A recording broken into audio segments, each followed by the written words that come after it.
Totoo, hindi lang si Saldico ang may alam sa perang ninakaw sa Kabangbayan.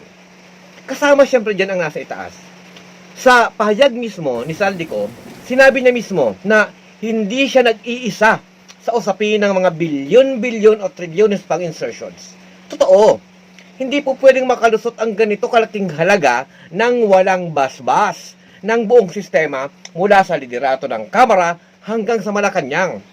Walang insertions kung walang pahintulot si Martin Romualdez. Walang magiging batas kung walang perma ni Bongbong Marcos.